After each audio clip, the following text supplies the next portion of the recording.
Good afternoon, everybody. This is Steve Wilson, and you're here at our monthly webinar. This month, it's what environmental health professionals need to know about wells. We have Katie Buckley with us as well from the private well class. And I want to mention that we're at the Illinois State Water Survey at the U of I, which is a scientific survey like the State Geological Survey in most states. Illinois is just fortunate to also have a separate state water survey. All of this is sponsored, funded, and supported by the Rural Community Assistance Partnership, who provide us funds through US EPA to do our program. And they also work with us, and we work with them around the country, providing support to well owners and EHPs, as well as Extension and other groups who work with well owners every day.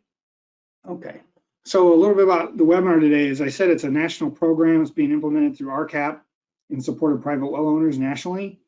This follows our private well course. If you haven't taken the course, this is not the private well class. The class is a 10-lesson PDF that's sent to you when you sign up on our website. This webinar is meant to support that and provides more directed materials, but it's, in our hour and a half, we can't cover nearly what's in those lessons. And so if you haven't taken the class, it's self-paced, it's free, and we certainly recommend you consider signing up for it. This video is also being recorded. And Katie, can you check that to be sure? I don't see that on my screen, but I'm sure it is. Yep, it is being recorded. Yep. Thank you. And so it'll be available in the future. And the reason that's important is because we do webinars every month. And one of the things we do is answer questions from the people who are participating, like you all today. And so every month, those are different. And what I try to stress to people is, even if you go back, this was done in March, the same webinar, but the questions are different, or likely most of them are different. Some we get asked every time, we try to answer them because they're really critical for basic information to well owners. But then if you also have questions today that come up because of something that I've said or something you didn't think about until today, use your GoToWebinar panel under questions or chat and ask your question. Katie's monitoring that today, and we'll make a list of those. And at the end, for those that are willing to hang around, we'll go through those questions as well. And I won't guarantee I can answer every one of them, but what I can promise you is that if I can't, I'll ask you to email us, and we'll get you an answer. So, and lastly, the entire U of I, or at least our staff, are at home. We're not essential to be there, and we can do our work from our home. But that also means I have a 9-year-old who's taken virtual classes during the day. Sometimes our internet service decides to not play nice, and the occasional mower from one of my neighbors might influence the recording and the sound here. So just bear with. We've been fortunate, knock on wood, not to have our internet go down during a webinar, but it has gone down 45 minutes before a webinar before, which I had to run to my office and make that work. But hopefully nothing on that side will happen today. Okay. If you're wanting CEUs from NEHA or Illinois LEHP, so down in the lower right corner are the times we've given the same webinar, and the way NEHA defines the same course you can't do more than once in your 2-year credentialing period is with the same core content. And so those dates listed below are the dates we gave the same webinar with the same core content. And so if you attended one of those, you can't get CE credit if you're in the same credentialing cycle. And the way that works, it's a 2-hour cycle or 2-year cycle. And so if your credentialing ended on August 31st and you started a new cycle on 9/1/20, and you take this today, you can't take the same course again and get credit for it through NEHA until after 9/1/22. And just to be aware of that. And you can send your request to our email address for the certificate of attendance, a copy of the slide deck, and the information here. Also, some of that information is in our handouts tab on the GoToWebinar panel, and you can download those there. And so, if you are in Illinois, we are a licensed provider in Illinois. We've had folks ask about us becoming licensed providers in other states. Unfortunately, we really don't have the bandwidth to try to do that. And so if you can use NEHA credits, that's great. They're a partner on our program. but as far as state credits, we really are limited to Illinois. So again, our partner is RCAP. They're the one who they get the grant from US EPA that provides our funding. They're actually their national office supports 6 regional affiliates that are all the boots on the ground folks, and these 6 organizations, RCAP Solutions, Great Lakes RCAP, they're listed here in the states they cover. So they have staff in every state. They have over 200 employees around the country, and our private well program has about 12 or 14 of those staff, and they work in their regions. And so if you have, you want to meet those folks, they put on workshops, they do well assessments, which I'll get into later. And they are there to answer questions. I know, like in the Northeast, the state of Rhode Island leans on RCAP Solutions when a well owner calls their Department of Public Health and they don't have staff to go out and look at a problem situation. The RCAP Solutions staff go out and do that work for them. And it's an assessment of the well, work with the individual one-on-one. And it's a great opportunity for a well owner to get personalized information and help from someone who's knowledgeable about wells. And so you as a TA, or I'll say TA provider, but you as an environmental health professional, you can work with RCAP in the same capacity. You can request information from them. They're willing to put on workshops at your location for your well owners if you want to help set that up and work together on those kind of efforts, or virtually during our current COVID situation. So I work at the water survey, as I mentioned. I want to describe that a little bit. Most people aren't aware, even in our state, what the state water survey is, because we're the only one in the country. I know there's one that started in Oklahoma. I don't know much about it, it's pretty new. But the state water survey in Illinois was started because of cholera and typhoid outbreaks in 1895. So we're celebrating our 125th anniversary this year. So it's been around a long time. We investigate things. We haven't, since the 50s or 60s, we've gotten more into the source water, modeling, aquifer assessment type of work instead of as much public health, but we still do a lot of that, including through this program. We house the state's well logs. We have a public service lab that does private well sampling. Until 2008, that was free for any well owner in Illinois. And so we have a huge amount of data and information and can provide support to well owners, certainly in Illinois, but now through this program nationally. And going through our old records, there's a lot of information about the work we did back in those days. This is from 1916. I show this a lot because it really epitomizes why the water survey was started and the work they've done. This was an investigation of a typhoid outbreak in Pana, Illinois, which is now a town of about 1,400, I believe. But there was a number of cases. This is a town that at the time had just built a water treatment plant they weren't using because the mayor decided it was too expensive. And only half the town was sewered. And we went there expecting to find some related issue to their water or wastewater. In the end, after investigating this for several weeks, it turned out it was the Pana Ice Cream Company that's listed there in the middle with the 2 arrows. And it wasn't because of their ice cream, it was because they were the source of milk for most of the residents in the town. They had one large storage tank and one bucket that everybody used to get milk out of that tank. And it was the cause of the cholera or the typhoid outbreak there. And so it's those kind of things that are in our history and pretty neat stuff. Now, this is New Athens, Illinois in 1918. A young man's helping a water survey chemist, but that's a mobile lab back in the day, horse and buggy, the whole 9 yards. And so we've got a long history working with, especially in Illinois, with our public health departments, our county health departments, and others on projects related to helping keep our residents and well owners safe. So we have received a lot of questions today. There's over 500 people signed up for this webinar. And so we won't be able to answer all of those, but we've selected those we are going to answer, and they'll be a part of the slide deck here today. I'm a hydrologist, as I said, a groundwater hydrologist at the survey, and Katie Buckley is our water resources outreach specialist. And so she's taking your questions. I guess I spoke too soon. I should have mentioned that here, but you can put those in the question box and she's keeping track, and we'll pull those up at the end as a Google Doc that everyone can see. What we're going to talk about today is really the issues we face, the challenges you face as an environmental health professional, as well as things about well owners and well owner attitudes you need to know. that all comes from a study we did that was funded by CDC to look at well owner attitudes and why people don't test. And so we've learned a lot from that work.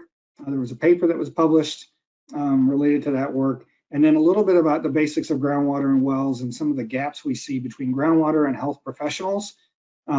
We still see in some arenas where health professionals work on private well work and don't include groundwater professionals, and groundwater professionals work on private well work and don't include health professionals. That's really limiting both sides' ability to get the job done and really help well owners.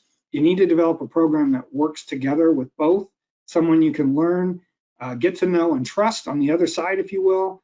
And I'll just describe a little bit of that information. And then a little bit about our program and how you can use that as an environmental health professional to bridge those gaps, find information, and support your well owners the best that you can. So there are a lot of issues out there related to public health and or related to wells, especially these days. More things are coming up just about drinking water, like PFOA and PFAS, PFAS compounds, and things that are really highlighting the news, lead, 5 years ago, but they always seem to come up. And so what it comes down to is really these issues. It's public health protection. It's also source water protection, how to protect an aquifer from being contaminated, and how to understand water quality and the issues it might cause, whether those are primary health concerns like the MCLs under the Safe Drinking Water Act for primary regulated contaminants, or whether they're secondary things like smell, taste, rust, staining your clothes, from iron and those sorts of things. They're all important issues, and it's important that you understand those and where they all fit into the big picture. And so there's also things like I just mentioned, these things that are in the news. There's a drought going on in some parts of the country every year, honestly. And there's also flooding that occurs almost every year. And we're seeing more and more of that these days. It seems to be more ramped up over the last 10 years or so. But also contamination problems like PFAS compounds, as I mentioned. The issue of non-regulated drinking water, that was a buzzword for a while because private wells typically aren't regulated in most states, in most jurisdictions, after they've been installed. There's regulations for construction code and sampling when they're first put in, but after that, well owners are on their own. And things like boil orders. And I bring that up because a lot of well owners aren't equipped to really understand the difference between if they see in the newspaper that their local community has a boil order. Those folks sometimes get calls, and so do the county or local health departments, asking if that's going to affect their private well. And that tells us, there's well owners come from all walks of life and places in their lives, if you will. Some have much more knowledge about their well than others, and it's our job to figure that out and try to help those that don't, so they can understand that a boil order really has no effect on their well. It's likely because of a main break in a community, and that's typically when those occur. So what are our challenges? Well, there's no national drinking water standard for private wells. The Safe Drinking Water Act is for community or public water supplies. So private well owners in most states are on their own. What we see, though, are even well construction codes and rules are different state to state.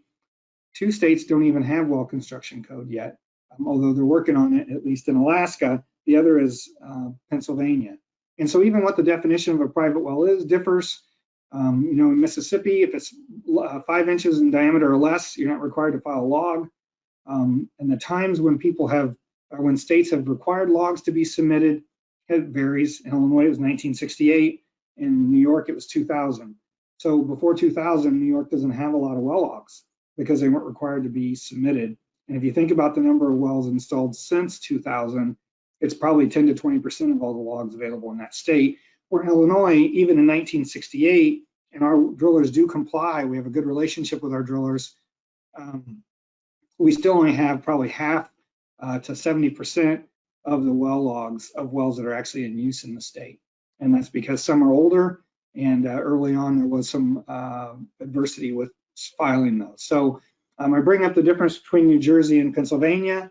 Pennsylvania still doesn't have well construction code, and New Jersey has the first rule that requires water sampling at the time of home sale. There's since been other states that have developed the same rule or a very similar rule, but New Jersey's is the longest in the country. It's nearly 20 years, I believe now. and they get nearly 20 or 13,000 samples a year that are sampled by their state lab and collected by their state lab personnel because of home sales or property sales.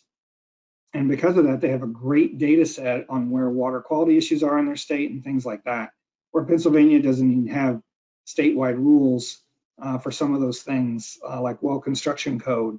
And because of that, there's actually counties in Pennsylvania that have passed their own or have local ordinances requiring, licensed drillers or drillers that meet NGWA master driller qualifications. So it's very different. And then even in states where there are rules, we see differences in how those are enforced, mainly because a lot of state agencies don't have the staff to enforce every rule. I know one state where they're supposed to inspect every well that's drilled, they actually inspect about 1 out of 5 because that's the staff they have and the number of wells that are drilled in that state. That's where they're at with their program, and that's all they can do. So we also have issues, I said county, but county or local health departments are not adequately trained on private well issues because in most states it's not a requirement. And as budgets shrink and health departments struggle with doing the things they are required to do by law, it's the private well side that tends to fall through the cracks. And most of the time what we see with a local health department is that unless they have rules, it takes someone who wants to be a champion of that particular topic, private wells and protecting private well health. We don't see much activity in some of those health departments. So, and it does lead to a very unorganized local approach. For instance, like in Massachusetts, they have over 300 public health districts because they're based on communities. And those local districts vary from having no rules for private wells to having the authority to abandon a well if it's contaminated and they choose to. And that's the only place that I really know of those sorts of things being available, and it's based on local ordinance. And so it behooves a well owner, and what I tell well owners is you should reach out to your health department. They're there to help you. And if you're concerned about what their ordinances are, ask them first. Do you have any authority to condemn my well? If they say yes, then maybe find somebody else if you're concerned about that and you don't want to do it. Not that we recommend people use a well that's unsafe, but a lot of folks don't have $10,000 to $25,000 to put in a new well, and there are other options for them. And there's also other support. Someone brought up that you are required to have a water well license in Pennsylvania, and I have always been told by people in Pennsylvania that that's not the case. Well, it turns out it is the case, but a license is something you can pay for. If I want a Pennsylvania licensed water well driller's license, I just have to go send in the money. I don't have to take a test. I don't have to get renewal credit. I don't have to do anything. So it's not a real license. It's something you can buy and pay for that doesn't mean you have any experience or any qualifications to actually drill a well. And I just want to point that out. Yeah, and there are some municipalities or even counties in Pennsylvania that does require those things. But I wanted to stand corrected. I don't want to bash Pennsylvania. I know the folks that really care about water wells and well owner health in Pennsylvania have tried for years to pass legislation in that state, and it always fails. And that's a shame, but that's the way it is. So what I find, we talked about flooding and drought and all the other things that can occur. One thing I forgot to say about that is I would take that as an opportunity. A lot of times when a well owner calls you, it's an opportunity to actually inform them about their well and what they need to know. Recommend they take our class. It'll give them a lot of basic knowledge about being a well owner that will help them ask better questions and maybe lead to them reaching out to you for more support. And that's the goal, is to raise the level of knowledge of well owners. And I say that because, day in and day out, what we find is there's really 2 reasons for most water well problems, drinking water, private well problems. And that's the 2 things listed here: poor well construction and lack of well owner knowledge and education. Most people don't understand. I can tell you dozens of stories from water operators at community water supplies who said they've got a call from a well owner wondering why their water's not working that day, not understanding that they're actually on a private well. And that's the extreme end, but it happens a lot. And so we have well owners out there who we would recommend shouldn't be on a private well because they're not interested in learning about their well. They just know that the water comes on when they turn on their tap. They don't take care of it, they don't maintain it, they don't test. And our job is to teach them why that's critical to do as a well owner and why they need to take responsibility of their well. And again, these are the two biggest issues that we find with all the well owners we work with, which is a lot. One of the problems we have is that well owners are across the gamut. They come from every social, economic, and educational class. You have well owners with PhDs and well owners who didn't finish high school, who are wealthy, who are very poor, who, urban versus rural, all kinds of things. The well owners are in every type of category you can think of, and that makes it very hard to reach them. Now, in your particular jurisdiction, especially if you're a local county health department, you may have a confined set of those folks, but you still have a bigger range than you do, say, for a lot of other things you're looking at demographics for. So I bring up here a very rural area like I grew up in. I grew up in a county that only has 22,000 people in the entire county. The town, I grew up on a farm a mile and a half outside of a small town that had 350 people. That's very different than someone in a completely urban setting like Cook County, which is Chicago proper for the most part. Not all of it's Chicago proper, the city. And it turns out some of the municipal boundaries don't line up. And there's actually 3,000 private wells in Cook County alone, which if you look at a map, which I can't remember if I'm going to show that or not. I don't, okay. Cook County is completely urban. So their problems are going to be much different than someone like where I grew up, where it's all agriculture, homes are a mile apart to a half mile apart in most cases. It's just a very rural area. So Barb Lukonen, who spoke at our 2017 conference, and several others, did one of the largest surveys we know of on why private well owners don't test. They did 6 counties, 3 in Wisconsin, 3 in Minnesota, and 3 in Michigan, where they sent out nearly 2,700 tests or questionnaires, and they asked people why they don't test. So they did some other things. They included a $2 bill with some, a coupon for a free test with some, and both with some. And you can see the difference in return rate in that graph on the upper left, where when people have an incentive or they feel like there's an obligation because they receive $2, they're more willing to send that test back or that questionnaire back in. But when they ask people, how worried are they about, how worried about the health risks are they from untreated water? These are folks who haven't tested their well. 87% were only slightly or not worried, even though they'd never tested.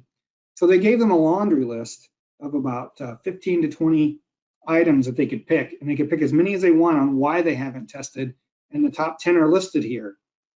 We've been drinking it for years, and that's a common problem. Unless somebody gets sick, they assume it's safe. That's not the case. A lot of things that the Safe Drinking Water Act are based on lifetime exposure, drinking a certain amount of water. So like the MCL for arsenic, that's set up at 10 parts per billion, means you're drinking it over a course of your lifetime. And then you're at risk of developing cancer if it's above that level. And that's according to the US EPA. That's why community water supplies have to make sure that their drinking water that's sent out in their pipes has less than 10 ppb of arsenic. And so you can't go by that, because by the time somebody gets sick, it may be too late for that person.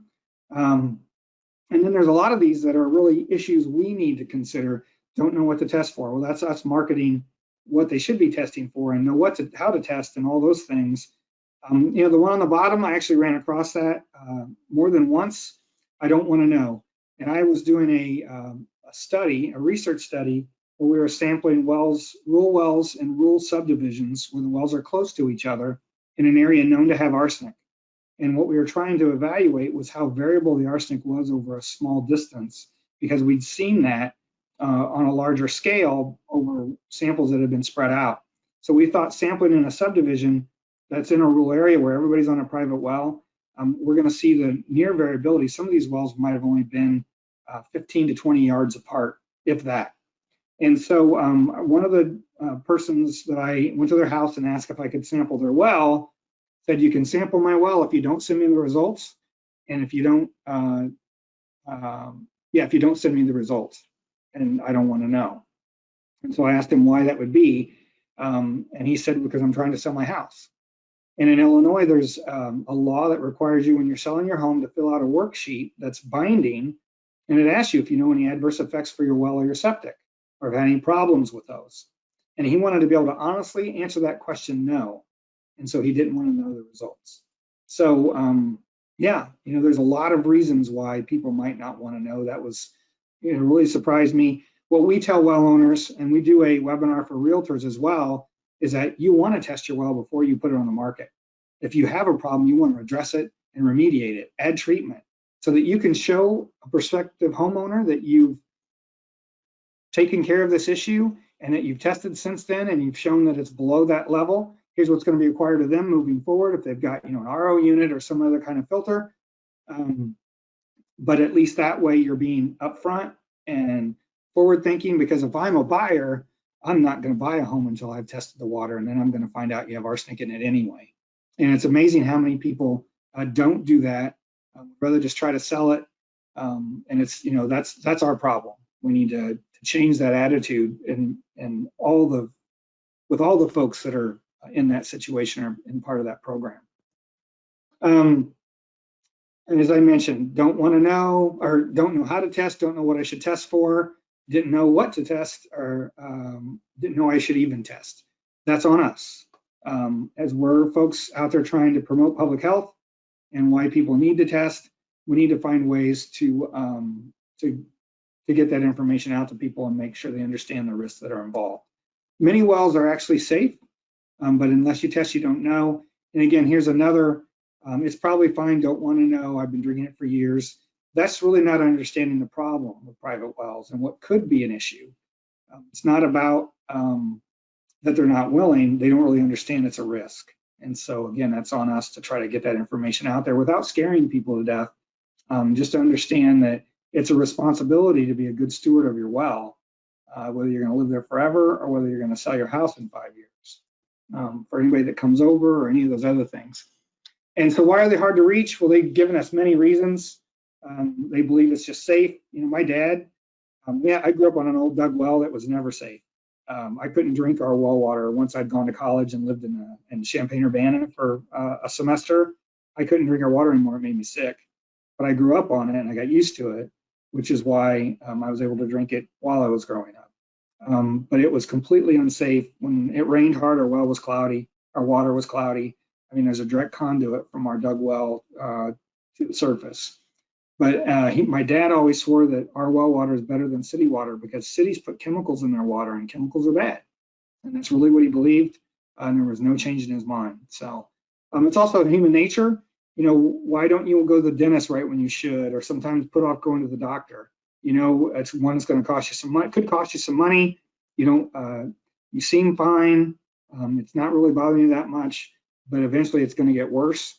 And, it's that perceived issue and cost or perceived cost. I won't go through the rest of these, but, some people just don't want the government on their property.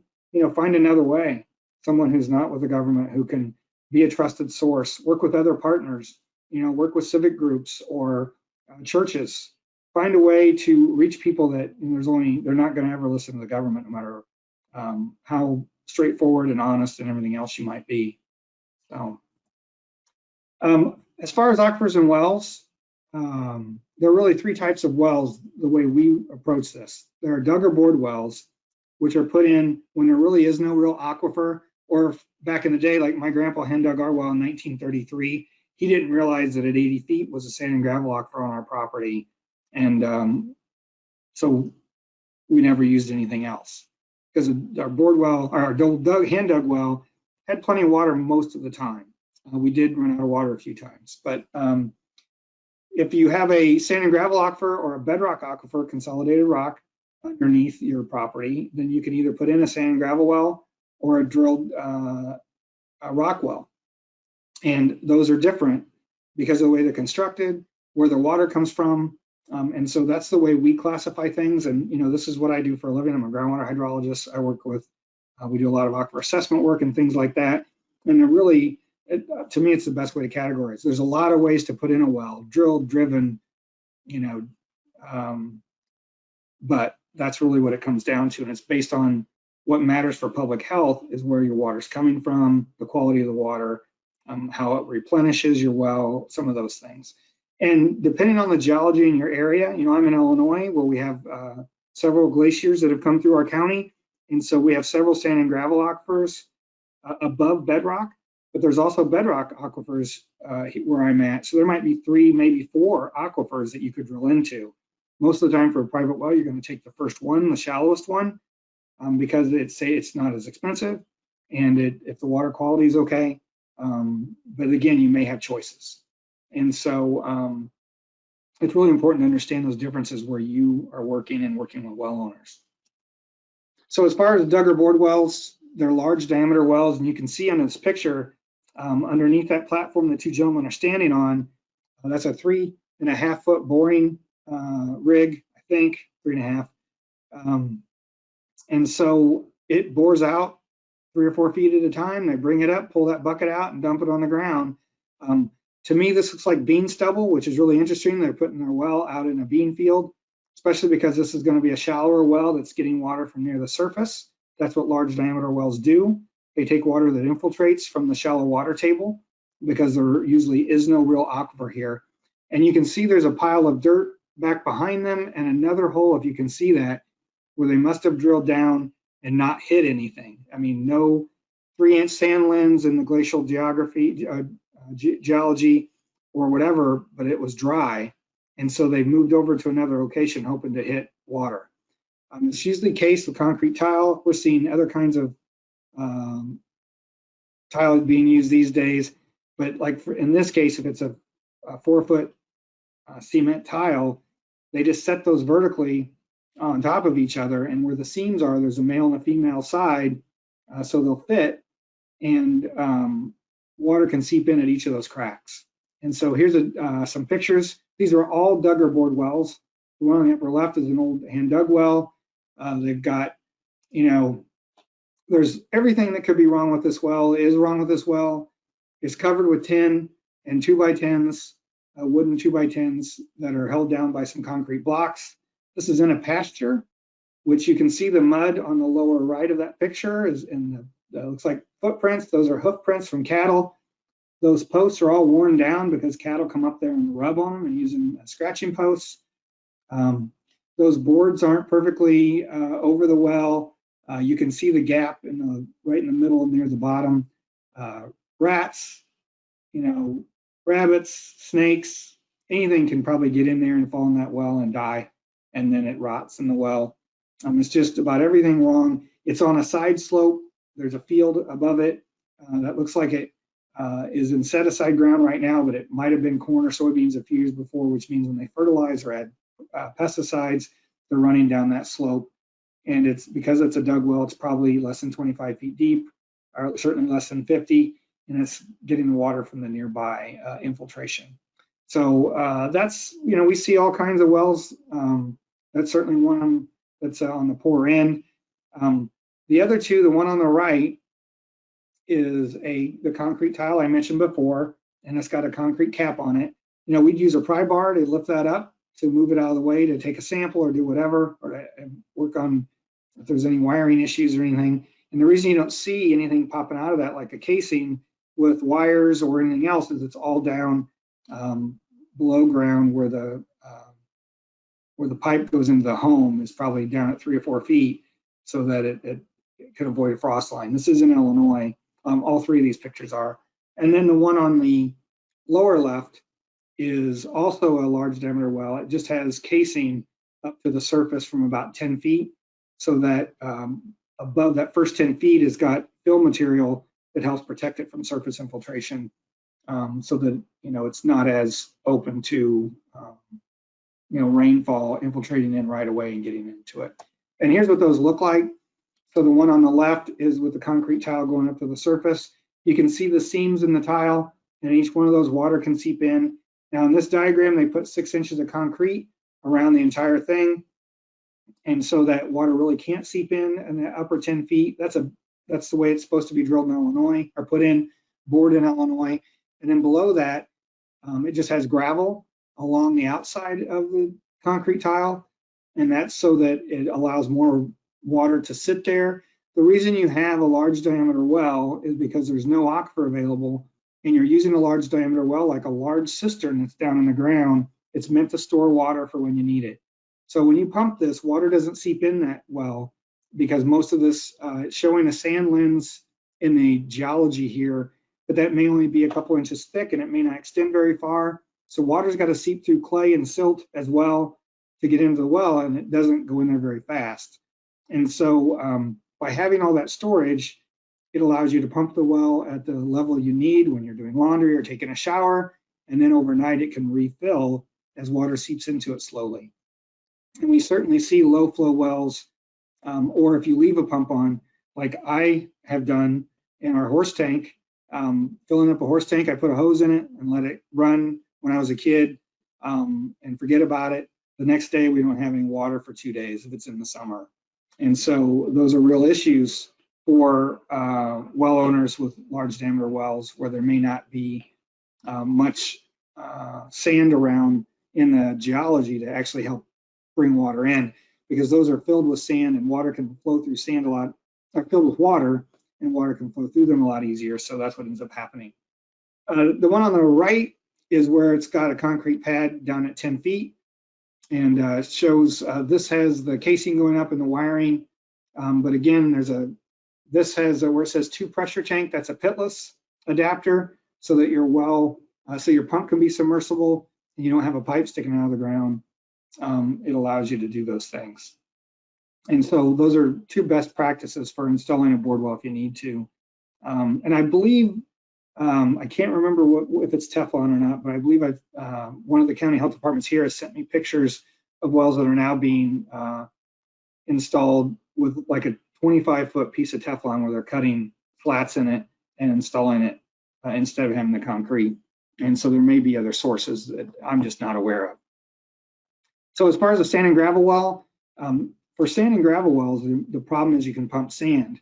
So you have a screen, which is what this picture is, and it's based on the size of the sand grain. So when the driller's drilling the well, he's collecting samples as they come up in the well bore, and he's determining what size screen to use based on the samples they get.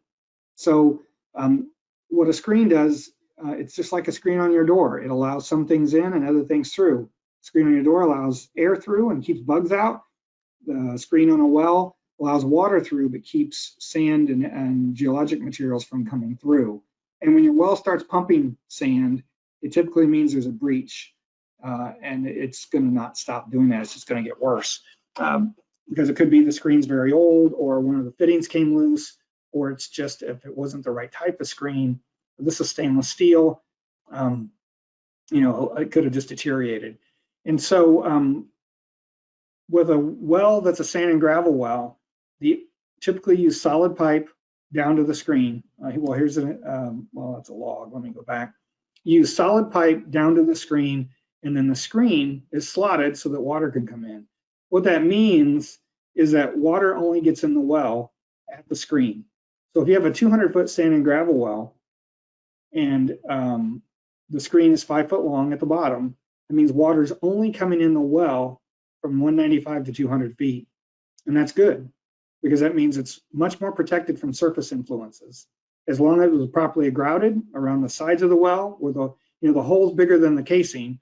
So you put grout, which is usually clay or cement, around the outside of the casing to fill up that hole, and that protects from anything near at the surface running down along the annulus, which is the space between the well casing and the hole that you've drilled, so that infiltration can't affect the well. Okay, and this is just one well log for Illinois.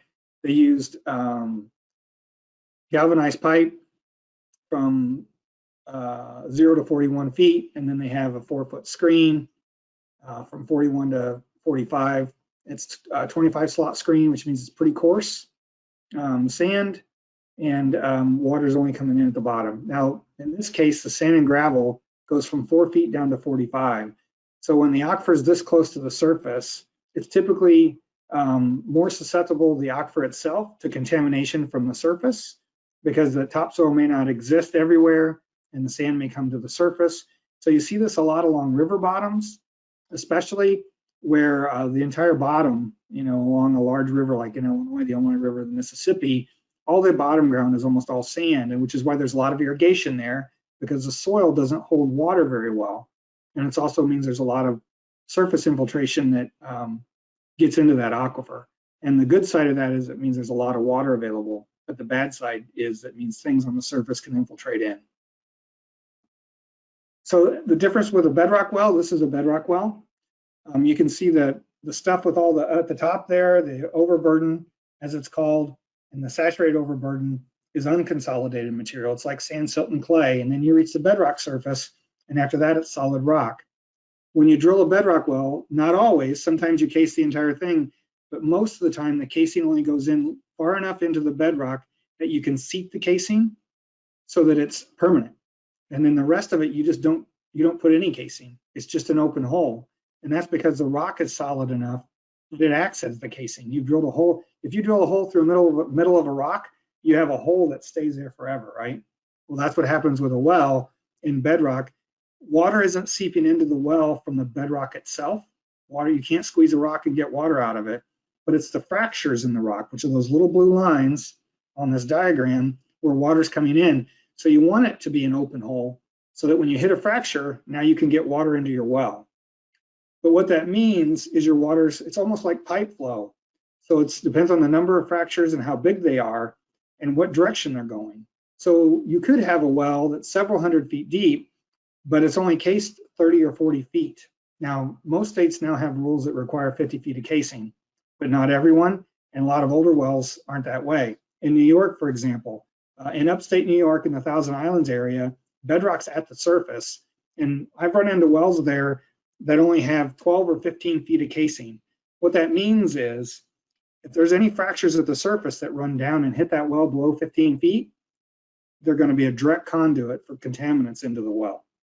And so a 200-foot bedrock well, it doesn't mean it's as safe as a 200-foot sand and gravel well. It really depends on how much casing there is from land surface down to the bottom of the casing to protect it from any kind of surface influence, as well as the fractures in the rock, where they go. That's why karst topography and karst geology is considered so dangerous. That's what sinkholes are. We have those in some counties in Illinois, along the Illinois River, especially in southern Illinois. When you have a sinkhole, those sorts of things, it's because it's bedrock that can be dissolved by water, and over time, rainfall and everything else has created these larger fractures at the surface where water runs directly down into the aquifer. And some counties in Illinois that are highly karst, their county health departments see as much as 80% of the samples positive for coliform and E. coli, and there's just no way to keep them safe in those cases. And it also means the last bullet here is that a bedrock well could be influenced over a larger distance than a sand and gravel well likely is. Because if there's only one fracture and it's not very big and all the water's coming from that, it could go much further away. And if you're pumping it fairly hard, as long as the fracture can support that much pumpage, you're going to be drawing water from further away than you would be for a sand and gravel well. So those are just considerations to understand the differences so that you know what to do. And this is a well log. I'm going to show this again in the questions, but this is a bedrock well. And for a case in point, if you look at number 15, the well is 5-inch diameter PVC from 1 foot to 179 foot. And then it's black steel from 179 to 199. And that's because they hit bedrock, if you look down at number 18, at 189 feet. And so they went 10 feet into the rock, and then they put in a steel casing so that it's solid. You can crack PVC. So most of the time you're not seating that in the bedrock to make it a solid fit. You're using steel, which won't crack or break. And then, so it goes 10 feet in, and then below that, it's just an open hole in limestone. They hit shale at 157, or 257, excuse me, and shale is like cemented clay. Water doesn't move through it. It's really an aquitard, so they stopped. And if you look at number 12, whoever filled this log out, the fact that it's typed means that somebody in the office for this driller probably retyped it, and they are used to looking at the bottom formation as the one that the water's coming from. So they put water from shale from 257 to 260. That's not true. The water is coming from 199 to 257 from limestone. And there's other things on here. This is, Illinois has a fairly extensive water well log. Some states have much simpler ones. Some states have better ones. But you can see more information here, like in number 16 and 17, especially number 17, they did a pump test of the well to see how much the water level dropped and what rate they pumped it at and stuff like that, which is one reason I showed this. But that's a question I'm going to get to later as well. So what do you do about well construction? As I mentioned, it's one of the worst problems we have is poor well constructions because, a lot of times it means you have to install a new well, which is pretty expensive. And some well owners just aren't willing to do that when they have existing water.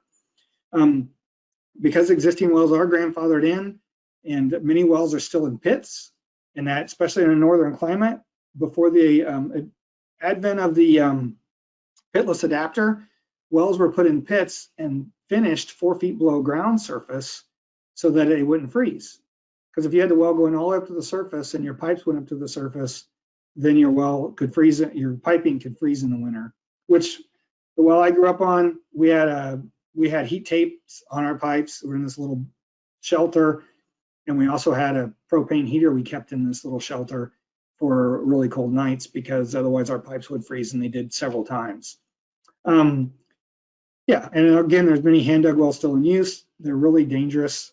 Typically, they're not sealed properly. They're getting water right from the surface. The well I grew up on was uncemented brick. So my grandpa dug a hole 14 feet deep and laid brick in a circle, coming back up all the way to the surface so water could seep in in between those bricks. But that means water could seep in at 6 inches below land surface, which on a rainy day, which our well was in a pasture, meant we were getting a lot of other things as well. And any well in a pit or even dug wells that have a poor cap or a big piece of wood over the top of them or whatever, they're also a safety hazard. And I show these examples. There's the one on the bottom I showed before, but the one on the right, or excuse me, the one on the left is from the Washington State Department of Ecology. They have a blog, and they're the agency in Washington State that regulates drillers and well construction code. And that piece of plywood used to go all the way across the whole thing. A woman lived there, probably stepped on that thing 1,000 times. This time when she did, it broke and it killed her. But if you look at this little well house, there's a funnel sitting there. There's a piece of twine on a roll, and then what looks to me like old insulation that's on the ground. You know how easy it is to kick that stuff in the well. If it's not completely sealed, which those old buildings likely aren't, there could be rats or mice. Snakes get in there again, and so that's what that person was drinking. And then the picture on the upper right, that's a goat. It's a dead goat, fell in a well. This was well, luckily wasn't being used, but it was on this property, and the people didn't realize it, and they lost a goat, and they found it eventually, which is really disgusting. But that's the whole point: is you can't leave a well open. You have to have a proper cap and seal. And this, even before this happened with the goat, this would have never been water you'd want to drink. And you can see they put a piece of concrete tile at the top, but below that it's old stones. And this was an old stone well in southern Illinois. So what should you do? Bring these up to code if you can, and recommend that people bring them up to code as much as they can. And we see well construction code change in states all the time. And trying to keep up with that, isn't something most well owners are willing to do, nor is it going to be necessary in some cases. For instance, if a code used to say 12 inches above land surface and now they changed it to 18, a person can evaluate their well. Are they in a spot that's prone to flooding? If there's a heavy rainfall, is it going to overtop the well? Then maybe they want to extend it up. But if not, they probably don't need to. It really depends on the situation for the well. But you should try to do what you can to make sure that it's sealed at the surface and there's no way things can get in your well. We sample for coliform bacteria and nitrate because they're an indicator, not because they necessarily are going to cause a health problem, but it means if they can get in your well at elevated levels for nitrate or at all for coliform, it means there's a pathway into your well and there shouldn't be. And that's why we test for those, because it's a cheap, easy way to make sure your well is safe. And if you have those things, It either means your well is not safe and it's not sealed properly, or you have a nearby source that is putting those things in your groundwater near your well. Because, coliform doesn't last forever in the ground. And so it's got to be a nearby source for that to happen. Same thing with abandoned wells. This is what we tell well owners, and you should really encourage proper well sealing for old wells that aren't abandoned. This should say unused wells, not abandoned wells. I keep forgetting to change that because if you have an old unused well in your property, you need to properly abandon it or seal it, which is the same thing. Because it's not only, again, a safety hazard if somebody falls in, but it's also a source of contamination, or can be. Water can get stagnant, bugs and animals can get in, all those things, or people can fall and get hurt or fall in and die. If you have an open well on your property, even if somebody's trespassing, you're going to end up being liable for that person. And so that's what we tell well owners, and that's what you should be telling them. And there are some more programs for getting funding to cost share sealing a well than there are programs for like sampling and things like that. So check with groups like your watershed group, your soil water conservation district, or even in Iowa. Iowa has a grants to counties program through their state legislature, and their county health departments can actually offer those a cost share for those based on their priorities in their county. But they've got a lot of wells sealed in Iowa through that program, and it's awesome. I wish every state had it. These are just some more examples. The pictures on the left are actually from, again, from the Washington State Department of Ecology. They have a blog, as I mentioned.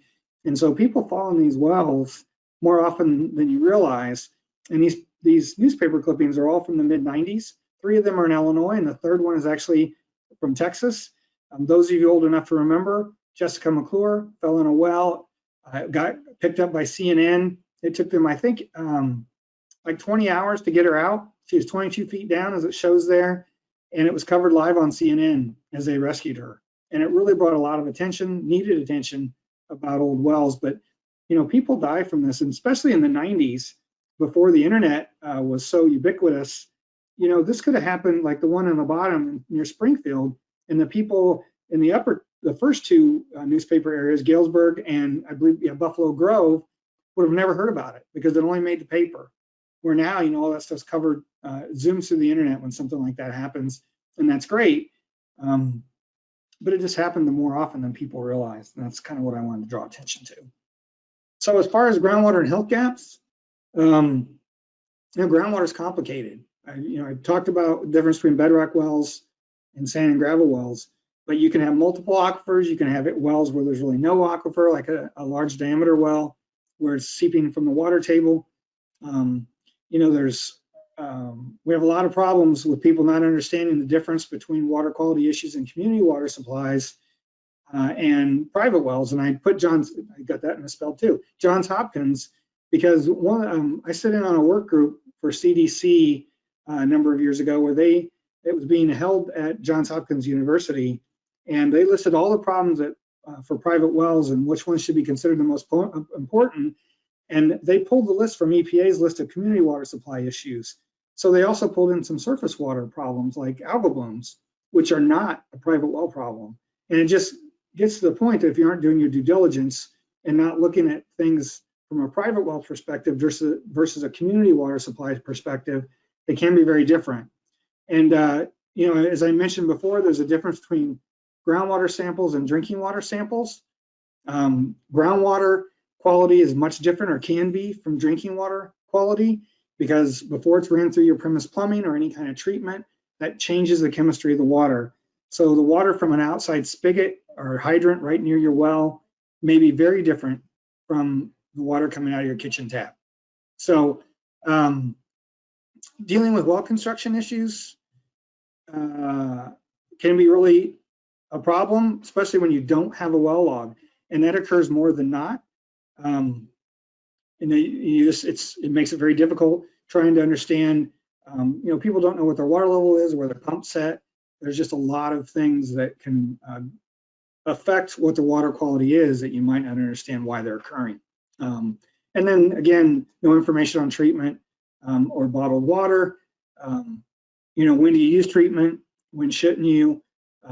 we believe that you should use drinking water and your well water as long as it's safe. And a simple way to know that is to test it. And you shouldn't add treatment you don't need. I see sometimes I've gone to do an assessment at someone's home, and they've got their entire underneath their sink or down their basement. They've got every kind of treatment known to man, and it's really not necessary, and it's costing them a lot of money, not only to install but also to maintain from that. And so it's really about them understanding the right approach, understanding their water quality before they just throw a bunch of money at it. And it may actually make the water not as good as it could have been. Like RO takes so much stuff out. A lot of times you're putting minerals back in after RO if you really want to have those things in your water. So we can all learn from each other. That's really the point. Your team should have both. And I still see groups that feel they're the authority alone. And that's unfortunate, because when you leave some folks out who understand different issues with wells, it's never necessarily something straightforward that's a public health issue, for instance, or just a groundwater issue. It may be some of both, or there may be multiple issues. And for example, we developed an assessment tool, which I'll show in a little bit, for someone to take out, and they really have to understand wells in order to fill this out with a well owner. But I brought a work group together of 13 experts who almost everyone had over 20 years experience working with private wells from all over the country. And they included public health, drillers, hydrologists, state regulators. And as we're going through this, trying to decide what to include, one of the things we wanted to ask was questions about septic systems. And someone from Nebraska brought up, well, you got to include lagoons as a type of septic system. And I'm like, what are you talking about? Lagoons are for small communities. Well, no, there are states that allow people to have a lagoon for their septic. And I found out that day that even Illinois does, which I'd never ran across that. But there's one of the county health department folks from Illinois who was in our work group said we allow in our county. There's only one in the entire county, but we do allow it. And so we all have a lot to learn from each other is the point. And you just don't know, because the rules are so different in so many places. I've lived in Illinois and worked with wells my whole life and didn't know that you can have a lagoon for your septic. So that's the point there. And I mentioned it's complicated. So I've spent most of my career working in the Mahomet Aquifer, which is a large sand and gravel aquifer. It's the bottom one, Unit A down there, that runs across the center of our state. It covers 11 counties, and it's a water supply for, 800,000 people or so. These are rural areas, no really large towns that use them, over more than 150,000 people or so. So I apologize. Someone's at our door, which I can't help. But anyway, the point here is we've had 3 sets of glaciation in Illinois. And so you can see that in this geologic cross section. And the sand and gravel is the A unit here, the Mahomet sand member. The next one above is a previous glaciation. And where you see the little dots and stuff, there's 2 little sand lenses there. And then above that in C1, it's not the Vandalia till member. Till is mostly clay and silt and with some sand, but it's the 2 colored yellowish areas. So it's possible to drill a well where I put that red dot and hit at the top Cahokia and Henry Formation, or the Henry Formation sand, another sand in the shallower geology, and then 3 or 4 more as you go down. And so you could hit sand at any of these. Maybe it's only a foot or 2 thick.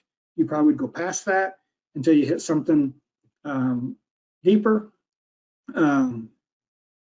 But there's a lot of different sands available to you in some cases. And then we haven't even got to bedrock, which there might be 2 or 3 bedrock aquifers. So you need someone who understands those things, because you could have a well that's 230 feet deep in sand and gravel, and the next house down, maybe it's a quarter mile away, is in a sand and gravel that's only 60 feet deep. And it's because, at the location where the deeper well is, that 60-foot aquifer may have only been a foot or 2 thick, and they decided it wasn't thick enough to put in a well and take a chance that it wouldn't have enough water, so they went on. Where the quarter mile away, that shallow sand was 16 or 20 feet thick, and so they stopped because there was plenty of water there. And so, it's important, again, for those reasons. So here's what I recommend, and this is strictly my own observations from the work I've done, especially because of the private well class and our work with our county health departments, as well as other groundwater experts. But develop a relationship with your scientific surveys, and I'm reaching out here to EHPs. In most states, that's going to be your state or U.S. Geological Survey. In Illinois, we also have the Water Survey, which we house the state's well logs. And so a lot of folks work with us related to private wells. But in other states, they're called other things. DNR in Wisconsin, it was DEQ in Michigan. I think they changed their name. DHHS, DOE, Department of Ecology, or DPH. Some states have all of those things wrapped up into their public health departments. Minnesota, New York are examples where they're, like in Minnesota, their Department of Public Health deals with private wells, non-community wells, community water supplies, all public water supplies. They do everything related to it. And that's, in that integration, actually, you see a real difference in the ability of those organizations to deal with private well issues, because when they're in separate organizations that may not be as well funded as some of their peers, like, you know, those doing public water supplies get federal money from to do the compliance program, for instance. And so it makes a big difference. But find out who they are in your state, what information they have. Do they provide source water quality stuff? Do they have aquifer maps or geologic maps where they can tell you where the aquifers are in the state, the major aquifers, even the minor ones? Because you'll go run into an area where all these wells are 60 foot deep, but it shows there's a deeper aquifer at 200. You're like, where's this coming from? Well, a local driller is going to know that there's a shallow sand in that area that's extensive enough to use for a private water supply, but not for a community water supply that might be pumping several hundred gallons a minute. Okay, so as I mentioned, the folks that map aquifers, the people that maintain the well logs, or have water quality information, and they're a great resource when you run into problems. And may actually even have somebody on staff who does more work with like private wells and has a little public health knowledge that you can speak your lingo and all those things. You know, for a long time, the word intervention really bothered me because that's a public health term.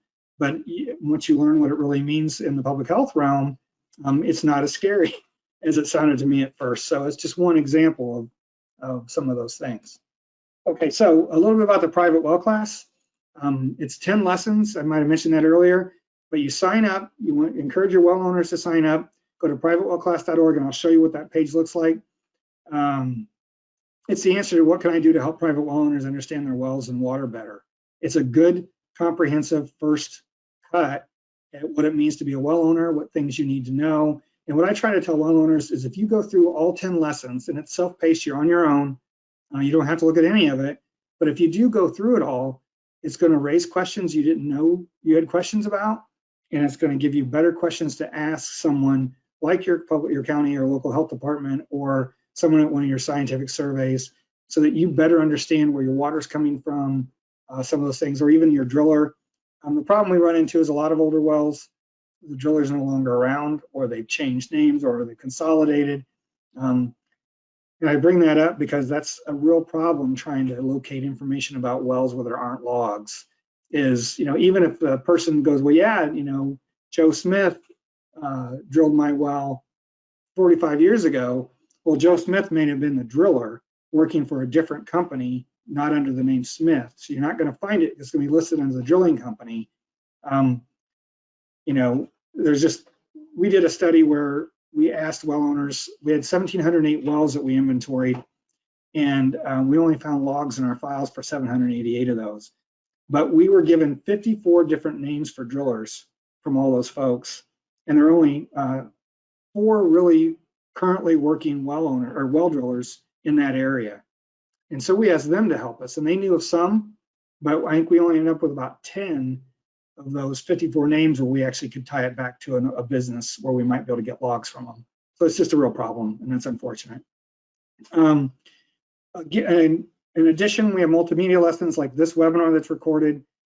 We do podcasts and all those things, and I'll get to that. So if you just go to privatewellclass.org, you can click on Learn by Email in the lower left, or take our free class, and a well owner can sign up there. We actually have about 20% of our folks that have taken our class, which is over 8,000 now, are EHPs. And so we understand really when we started this 6 years ago, 23% I think were EHPs. And what we learned there is that there wasn't a lot of training available for environmental health professionals on private wells in a lot of the country. Some states do a great job, but a lot of states, it's not necessarily as much of a priority because there are no regulations that the health department's responsible for related to private wells. It's usually septic or other things. And so I recommend people take it. It's a lot more comprehensive than this webinar is going to be. With each lesson, if you go to Resource Library on the menu at the top, you can get to other resources related to those lessons. The first one's called Science of Groundwater. It goes through everything about water movement and groundwater hydrology in a basic way that really helps people understand where the water's coming from. And then, second lesson, groundwater well contamination, is really more about how things can get into your well. So, anthropogenic versus natural occurring contaminants, things like that. But there's 10 of those lessons going through even treatment at the end. And there's one lesson specifically devoted to how to find local help. And it just helps people understand, if you want to find your well log and you're in Missouri, type Missouri water well log, and Missouri DNR will pop up top of the list because they house the well logs. You can at least get a number then to start tracking down whether they might have your water well log. And if you're doing that for a well owner, it's hopefully you have a relationship already with those folks, but if not, it's a good way to get a relationship started. The entire class is available in Spanish. If you're in an area that has a large Spanish-speaking population, native speaking, then we recommend you take the Spanish version and pass that out. We do have a flyer, I'll show you that in a second, that you can hand out to well owners. It's completely free and we can send them to you to use, but I'll bring that up. So the entire class, even the figures, we've converted to Spanish so that it can all be explained. And it was done by a PhD student here at the University of Illinois in civil engineering who was on a Fulbright from Columbia, the country. And his pet peeve was English translations to Spanish that weren't done properly. And so we were very fortunate to find this young man. And he did our entire lessons and a lot of some of our videos as well. And so there's a lot of great Spanish material here to help people who have wells that speak, would rather have the lessons in Spanish. So the goal of our program is to really help well owners understand why their well is important, why it's really important that they understand how their well works, and then the things they can do to help protect themselves and their family from risk. And that's really the core mission we should all have, because it comes down to protecting their health. Other things, this is an older video. We have a 2018 version of this too, but we've done several webinars on lead in drinking water. That's been recorded. We also have a lead page that goes along with that. It's just privatewellclass.org/lead. That gets you to resources that are available from agencies that have a lot of that information. Well owners need to understand that what happened in Flint wasn't a water issue. It was a piping issue and a treatment issue. It's because they stopped using phosphates or things to raise the pH of the water, and they had lead pipes, and they corroded all that lead that had been scaled on the pipes because of changing their water supply, and that was to a more corrosive water supply. So it's things like understanding what they need to be concerned about as a well owner about lead and those things. We also have a series, I think there's 18 or 19 of these now, videos on different topics. It's amazing to me how many shared wells there are around the country. And the only state that really monitors that is Washington State. They actually regulate down to 2 homes on a well as a special type of public water supply. It's not required by the US EPA or the Safe Drinking Water Act. That's 15 homes or 25 individuals on the same water supply. But Washington State's made their regs more strict. And what I tell people, I run across all the time where a number of people are on the same well, and I ask the person who's asking the question, is the well on your property? Well, if it is, then realize that if something goes wrong, you're going to be responsible, or you could be. If you don't have something in your deed, or you don't have a contractual agreement with everybody using the water, and if it's not on your property, that home could even sell tomorrow, and the new owner may say, heck with everybody else, I don't want to share my well. It's my well, I bought it with the house, and all of a sudden, you're all without, everybody else is without water.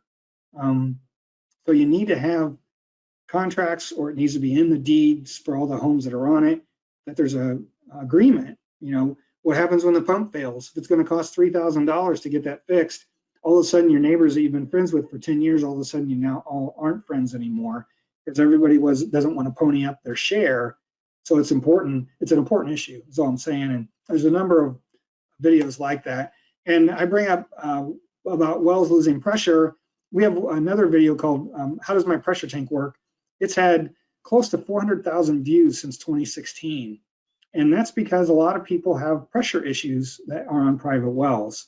So it basically describes some of the things that might cause that. These are all 4 to 6 minutes long, and they're meant to just help well owners figure out a specific issue. As I mentioned, we have podcasts. We've done the first 3 lessons so far, and that's the first 3 listed there. The other 3 are all interviews that I gave with RFD Illinois, which is the Rural Farm Bureau radio show. And so, you know, if you're into podcasts, you know, I'm older, and I thought this might be a waste of time, in all honesty. When Katie and Jennifer suggested it, it turns out I was dead wrong. I think there's been close to 3,000 downloads of these. And so some people choose to learn that way, or they have the time, and it's really been successful. Hopefully someday we'll get to the rest of them. They actually take a lot of work to do one podcast, so that's why we haven't got the rest of them up yet. As far as EHPs, you know, we have more things available for you all than we do well owners. You know, we have a version of this class, the 10 lessons, on NEHA's e-learning site. And because they're a partner on this grant, they offer that for free. And each of the 10 lessons is worth 1 CE for NEHA credit. And so as a sanitarian, and now ASHI, the Home Inspectors National Association, they're also available to take that through NEHA and get credit as a home inspector. And so that's a real bonus for you to get credits. Obviously, you can only do that once, and I know you could do it every 2 years probably, but that's not in the spirit of why we put that there. But it is meant to give you more. You know, I mentioned 20% or so of our attendees have been sanitarians for taking our class. And most of the evaluations that we get back say one of 2 things: how do I get credit for this, and why wasn't this available when I started my job? And so that's how we've addressed that, is by working with NEHA and making that available. So RCAP's available to host workshops. Once we get through all this, they work with you at a local or county level, or at a state level, or watershed group, whoever, where they'll come in and deliver a 2-hour training for your well owners. And we also have a 4-hour one. I'll bring that up in a second. And we developed this assessment tool. It's if you're familiar with a sanitary survey for community water supplies or public water supplies, it's kind of like a sanitary survey for a private well. So it's really a vulnerability assessment. And it says soon we'll have a guide and tablet version. The tablet version is available. The guide isn't quite out yet. But we have a partners page. You just go to privatewellclass.org and go to the partners page. There's also a newsletter. Here's that partners page. You sign up with your email address, and you get a newsletter once a month. It has no fluff in it. It's all about new tools that are available. Some of those I'll bring up today in the questions, like the assessment tool, what others are doing around the country, great ideas for how to promote your program locally, things like that. And you can go look at all the newsletters. This is an old screenshot. It only goes to October 19, but we put these on our website, so you can go back and look at every newsletter if you want. We also have this brochure available, and I'll talk about that in a second, and then some flyers you can download. But our newsletter, like this is a shot of a video we did on how to seal an old large diameter well. And we did this as a cooperative project with a groundwater group in the Department of Geology over in Macomb. This home, someone bought this home who's a professor at Western Illinois University, and went to the geology professor there because they realized they had a dug well in their backyard. They're 4 blocks from downtown, the square in Macomb, which is a town of, I think, over 20,000. And they've had public water at this home and in the community since 1916, but that well has been there the entire time. And so it's just a risk. And so we asked if we could do this as a demonstration. It didn't cost them anything, and we sealed the well. We made it available as for CEUs for Illinois LEHP credit. And we had, I don't know, 10 or 12 counties show up. along with some folks, and that's Gingrich Well Drilling. That's their driller who, Mr. Gingrich, I can't think of his name, who provided the bentonite, and him and his son and a lot of equipment to help get this done. And they answered a lot of questions too for people, and it was awesome. And so it's things like this that we put in our newsletter, funding that's available, all that sort of stuff. Also, we had a conference. We had one in 2017 and 2019, 2.5 days, 26 speakers. We recorded all those. Those are available. And this is Todd Giddings from Pennsylvania. He's a hydrologist who was talking about a local ordinance in Pennsylvania, which is a state that I mentioned doesn't have state well construction code. So they have a watershed group in a local area that has authority to do so, and they developed a code to help protect the area and their groundwater. And so all those videos are available that cover every topic. You know, we geared this conference. It's not a research conference. It's not a bunch of people from universities talking about their research. It's practitioners talking about what they're doing to work with their well owners. And so you as an EHP, our hope is, and that's why we record it, we understand you don't have a lot of time or money for travel to come to, like in this case, the 2019 conference was in Pennsylvania, the 2017 one was in Illinois. But you can see the entire conference if you want to, and you can look at each of these. Like Barb Lukonen, I mentioned before, the social dimensions, she gave the first talk at our 2017 conference. And it's all about what they learned about well owners and their attitudes. So it's really worthwhile. The site assessment I mentioned, we had a group of experts get together. It's a site assessment, a well assessment, a geologic assessment, and then it allows you to provide recommendations. And so, you know, beforehand, you should look up if there's a log and understand what information is available. But then you go to the site, you meet with the well owner one-on-one, and you ask them a lot of questions. What kind of septic do they have? And we're not going through all that. This is the first page. You as the assessor would fill this out, and I'll be honest, unless you have a lot of private well experience, you probably aren't capable of filling this all out. And that's what the guide is going to be for when we get it ready. There's, I think, 16 sections or so, including drawing a site diagram where you can point out there's a gas tank here, their septic is here, all that sort of stuff. And so it's like a sanitary survey, as I mentioned, and it's meant to promote best practices. And what it really does is it encourages communication. It gives them someone to talk to share what their concerns are. And you or an RCAP person, if you invite them out to do an assessment, will provide this back to the well owner. It's theirs to keep. And it's meant to be a way for them to understand what things might be a risk that they need to be concerned about, either with the well or the site around them, or because of the geology or whatever.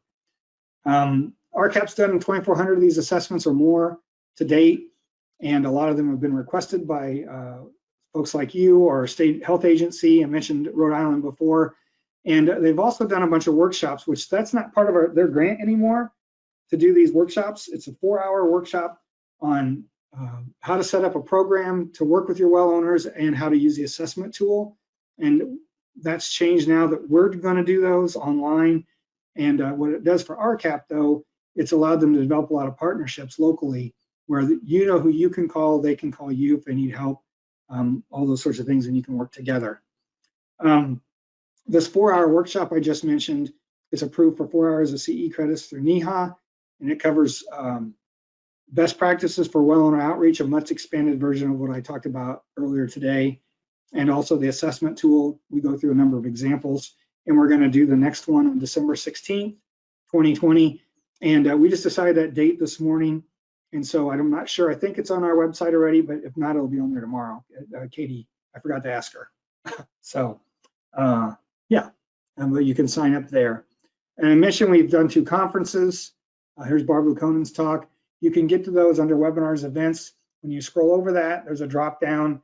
It'll say Private Well Conference, and it actually has a 2019 conference up there, but then there's a place in the text where you can get to the 2017 information as well, or you can go to our YouTube channel and see all of those presentations. And again, we had a 2019 one showing the same examples here. This brochure, we developed this, it basically asks specific questions. It's got a space here between the Private Well Class logo and RCAP logo so that you can put a sticker with your information on it. So we offered these initially a couple years ago, and we had requests. You know, I thought we might have requests for 4,000 or 5,000 of them. And we had requests for 26,000, I think. So we've done this 3 times, and we've printed, I want to say, a little over 80,000 of them already, and given them out all for free. So if you're a local health department or you work with well owners, you can put your own sticker on here in that blank space. And on the inside, it basically says, here's why you should get your well tested. These are some best practices. And here's how you can learn more about how to, more about your well. Take our class. And so, you know, it does promote our program, but this is funded specifically through, well, this brochure actually is being funded by the Water Survey. They're paying for all of it. But our whole program is funded through US EPA and RCAP. And, you know, that's why we can offer this for free and all this information for free. So it's an awesome opportunity for any well owner as well as those who serve them.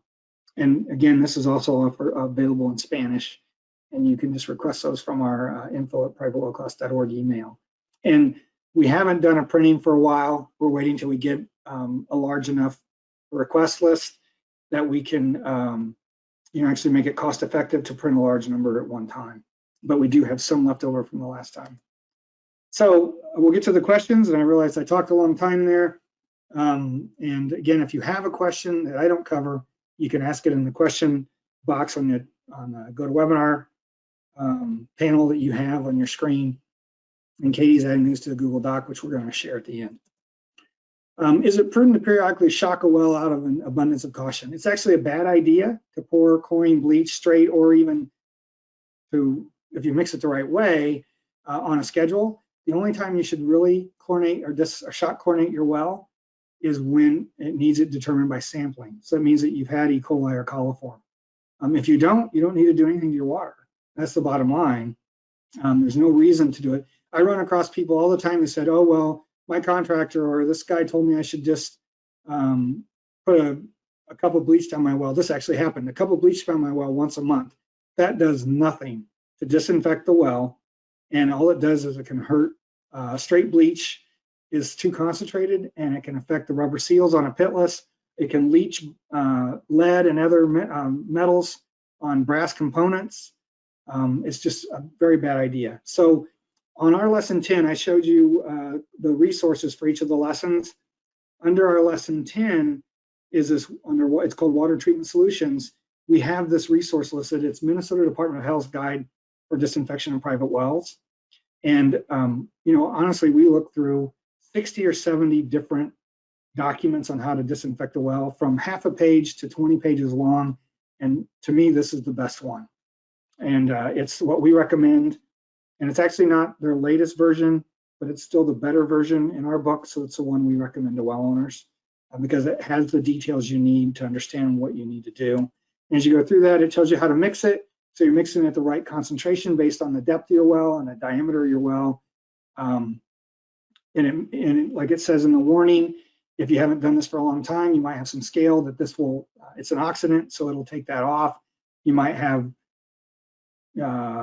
other things come up, like you might have scale sloughing off and some solids coming through. So you might need to do it more than once. Or you can start with an older or slower solution, as it says. It even tells you what to do about your treatment equipment, and it suggests you go to the Water Quality Association and look at their webpage for the manufacturer's recommendations based on the particular device you have, whether you want to bypass it or not, and all that sort of stuff. So that's what we recommend doing as far as when you should chlorinate or when you should shock your well, only when it needs it. As far as PFAS and PFOS compounds, you know, they're typically just called PFAS compounds today. It's kind of where the term is led. It used to be PFAS and PFOA, and now there's hundreds of different PFAS-related compounds. And so, has this been a concern for well owners? Well, it certainly has, and we get this question. And so the thing is that they're still working on what to do, right? They put out a health advisory because to get a MCL pass for public water supplies takes like 6 years. And so in the meantime, some states are passing their own rules for public water supplies, but there's still work going on at EPA to even determine the best methods for treatment, the best methods for detection.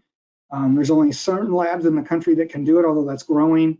And, you know, I understand that's a frustration, but it's the reality that's where we're at. So, you know, testing is pretty expensive. The thing you can do first is be informed, learn about this as much as you can from credible sources, and read. And because there's already people out there peddling equipment that hasn't been approved. You know, what we recommend for any kind of treatment is that you make sure it follows an ANSI NSF standard. So like for arsenic, there's ANSI standard 53 and 58. One is for RO units and one is for filter units, that like the ones that go on your granulated filters that can go on your kitchen sink. If you look at a treatment device that's, say, an RO unit, if it doesn't say meets ANSI standards and it's got either approval from the Water Quality Association, their gold seal, UL, or what's the other one? Oh boy, they're not going to be happy with me. Oh, there's a third certifier. And I can see the person I talk to regularly and I can't think of the, anyway. But anyway, if it doesn't have one of those seals and say it's certified, that means it hasn't been tested by a third party to verify independently that it actually does what it says it does. And I don't know that there are any PFAS related certifications in place yet. And I might be wrong on that. If somebody knows, feel free to write that in the question box. But I'm not aware. And so, you know, most reputable treatment dealers are going to tell you that. And there are things that do remove PFAS compounds, but you know, you need to detect what kind they are first. You know, it's a weird situation because PFAS compounds run the gamut. Some of them have different health effects. Some of them are detected with different methods. They're not all a similar compound per se, and the way they work because of their size and everything else. And so there's still a lot to learn about them, and it kind of depends on what you have. And so you need to read as much as you can about what they know on the health risks for the type that you might have. And if you're going to get tested, get it tested. You know, I would find out first that you have a reason to test. You should not have PFAS compounds if you're not in an area or near something that would be using PFAS. Like, you know, we've even heard where recently there was a fire in a really small town that everyone had private wells, and the firefighting foam that can leach PFAS into the ground was used. And sure enough, now the groundwater in the homes nearby are showing PFAS. So if something like that's happened, or you're near an airport, or you're near some other factory where they make those things, you know, like 3M makes Teflon and that sort of thing, find out what might be a risk. And I would say there's not a good reason to test unless you're in one of those areas. You know, we had someone call us who has a daycare and it's right outside the fence of an airport. They need to test. You know, and I said if they could determine the groundwater flow direction first and find out that the flow direction is away from their home towards the airport, then they don't need to test probably. But if it's toward them or they're not sure, then they definitely do need to. And I'd wait to test until you understand all those things. Another question we got about PFAS is, how are PFAS being addressed when found in private wells? Well, they're no different than any other contaminant found in a well. It depends on the rules, whether anybody can come in and do anything. In most states, you're on your own as a well owner. And so there are a few jurisdictions in the Northeast where a local health department may have passed their own ordinance. And if they've tested for PFAS and found something, they may have the authority to not let you use your well. But that's, again, very localized. In 99% of the country, that's not the case. But if you do test and you find a PFAS compound and you go to that expense, I would let your health department know, because it may also be affecting your neighbors and anybody else with a private well. And there are treatment methods that they know work for it. It's just, it's all brand new. And again, as I said, talk to your local health department. In some states, they may even have a program where the state health department's willing to come in and either add treatment for you or do more testing.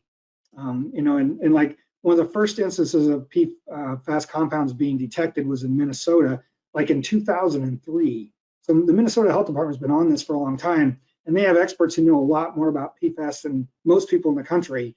But they had an area around a 3M plant where there were over 1,500 wells affected. All that's public information you can find on their website.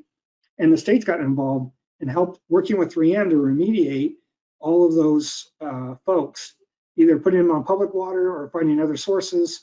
And so it's worth checking. If you've already gone to the trouble of sampling, or you think there's a risk and someone samples and they find it, share that information. Don't keep it to yourself, because it may be affecting others. And again, we all have a responsibility, if we're on a private well even, if something like this were to occur, to help protect our neighbors and our community. And that's my take on this anyway. So how do I eliminate the sulfur rotten egg smell? That's a very common question. Minnesota has a nice document called Why Does Water Smell Like Rotten Eggs that you can go to. But it's hydrogen sulfide, and it's either due to natural reactions in bedrock or from sulfate reducing bacteria that have gotten in your well. And so if it's natural from the bedrock, then one way to deal with that is to put another tank in front of your pressure tank, and it's an aerating tank, and that'll bleed that off before it actually gets in your house. And you need to talk to a contractor about how to do that. But if you have that problem and it's locally occurring because of the bedrock, then I'm sure there's a contractor near you that knows what to do for that. But what we usually assume and what we see more often is that it's because of sulfate reducing bacteria in the well. Coliform bacteria and E. coli in a well are a health risk, but groundwater, naturally occurring groundwater, has bacteria in it naturally. Iron bacteria or sulfate reducing bacteria, methanogenic bacteria, those are all naturally occurring. They don't cause any health problems, but you can't take a sample and sample your well for any kind of bacteria and not have that issue. It's got to be they're sampling for E. coli and coliform when they test, and it's a specific type. But the best way to do that is to shock chlorinate your well. And the problem with those bacteria is they can build up in layers, and so it could take more than one treatment to do that. And that slime that builds up can also allow other bacteria to grow. And so you just need to take care of it that way. In a really severe case, I know we've had people tell us that they've done this 4 or 5 times and they still have the smell. It may mean you need to add continuous chlorine or continuous disinfection to get rid of them. And so, and that's so that it's done before it gets, comes out your tap. And that's just unfortunate. But the same thing if you have a shallow source, when people have shock chlorinated their well 3 or 4 times and they don't get rid of it, a lot of times we'll just recommend that they add continuous disinfection, because it may mean that, especially if it's an old dug well or something like that, that there's a feedlot nearby, or their septic's not as far away as it should be, or that their septic drain field taps into a 2 or 3 inch sand seam. That's also the sand seam that contributes to the well, even though it's more than 100 feet or 100 yards away or whatever. And that can happen. And in that case, that sand, water can move through it so much more readily than it can the clay and silt. That's most of the geology there, that it becomes like a pipe directly from one to the other. And really the only thing to do there is to add continuous disinfection. And that doesn't necessarily mean continuous chlorination. There's other ways to disinfect. The second most common would probably be UV, ultraviolet light. And there are some more systems now that are starting to use hydrogen peroxide too. So they're all oxidants, and that's what they do. So what do you test for? We always get this question, but I put this in because this is a slide that's from most of our presentations, because there were several questions about what should a well owner test for? What should I be telling them? Well, so we have to look at this from the national perspective. And so we tell them, these are the things that we recommend doing. I actually talked to someone this morning who lives in my county who called us and asked about testing. They never tested their well. And so we recommend coliform and nitrate annually.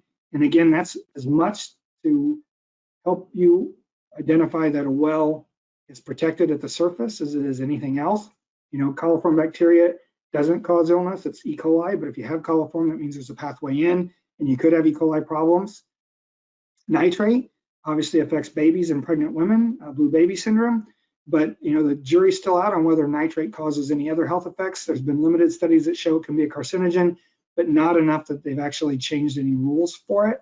And so it's unclear if those studies really have the efficacy, if you will, to indicate that it's a problem, but it's very ubiquitous in the environment. It's everywhere, because especially in farming areas, and those sorts of things, and our septic systems.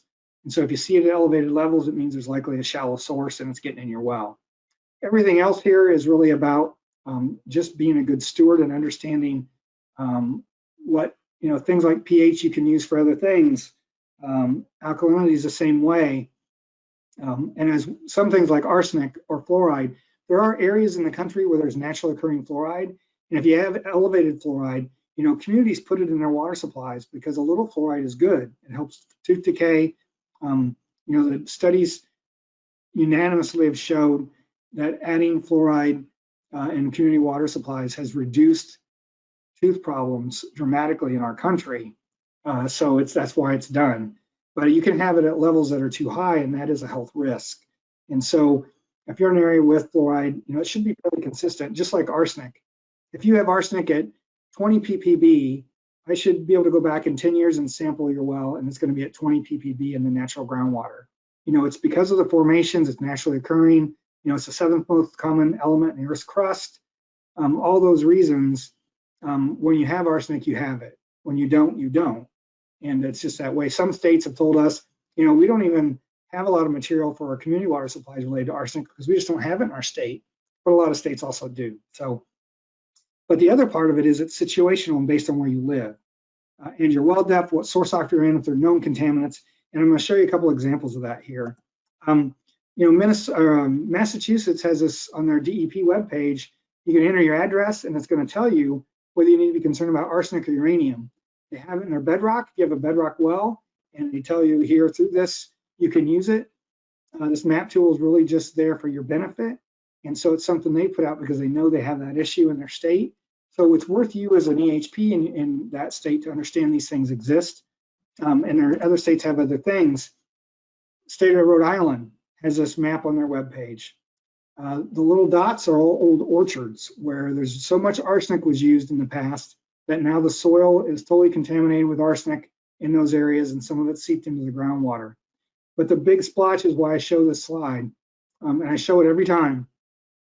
That's where there's high beryllium. And until I found this on their website like 6 years ago, I didn't know beryllium was a regulated contaminant under the Safe Drinking Water Act, but it is. Too much beryllium has health effects. And so if you're in Rhode Island, in one of these areas, or in this one big area, these 6 or 10 counties, you need to test for it because it's elevated in the natural environment and it is naturally occurring.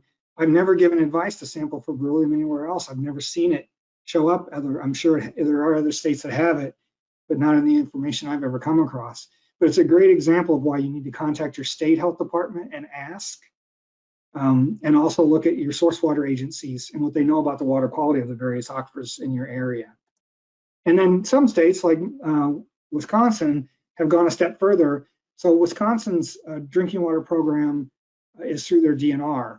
And what DNR has done is taken all the private well samples and they created this online available tool where you can search by, on the upper right here where it says display arsenic by county. I clicked on arsenic in county. And so what it does is it shows all the samples they have, and some of the counties are clear, which means there's no samples versus none detected in the one county in the very far north there by Duluth. But you can see where the hot spot is in the state, where they have more arsenic near in the Green Bay area.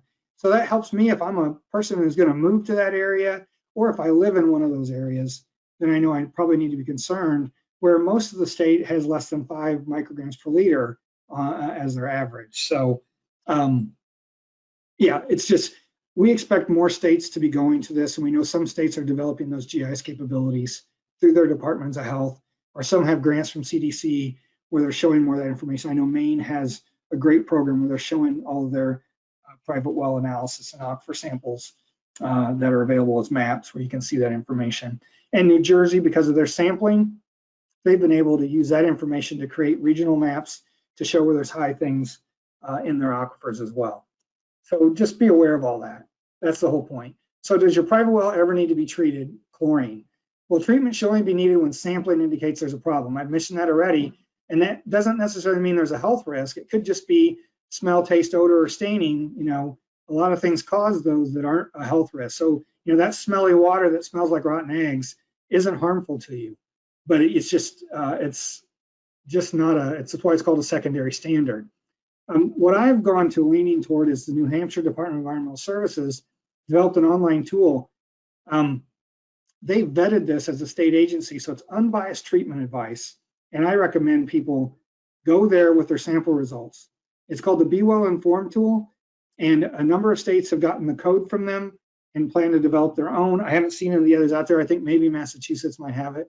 But there's a number of states who plan to develop their own version, because the advice they give is obviously New Hampshire specific as far as some of the treatment advice, or not treatment advice, but the results that sends you to like a document they may have for well owners.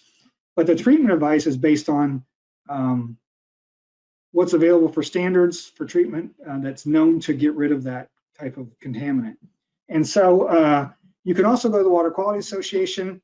They have online information where you can search for treatment devices based on the folks they serve, because they represent all the companies that have small scale treatment in the country.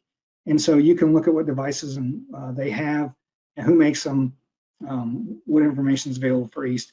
But again, I wouldn't recommend any kind of treatment to anyone that doesn't meet the particular ANSI NFS standard. Like I mentioned, standard 53 and 58 are for arsenic, and the devices that meet those standards.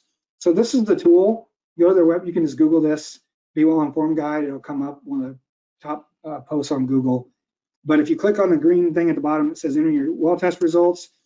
I entered a value of 50 for nitrate here. And so what that's done is it's shown that it's over the standard. Water's not safe for babies under 6 months old to consume. And that's really the correct advice to give, because some people will say, well, no one should drink nitrate. Well, it's not been shown that that's necessarily a problem. It's really for babies under 6 months old.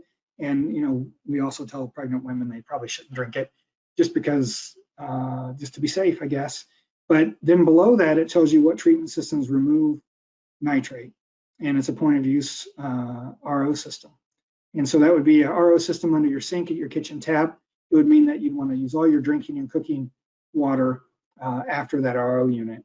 And so it lists, like it's got NSF, and for them, they list co-op extension. Let's go to New Hampshire's co-op extension and their program, but you can also go to the Water Quality Association to get more information on those devices, or NSF, or UL, or National Sanitation Foundation. This is what it looks like. The other reason this is great is because there are other tools out there, and one of the things, every tool but the current one, but this one asks you to convert units to milligrams per liter.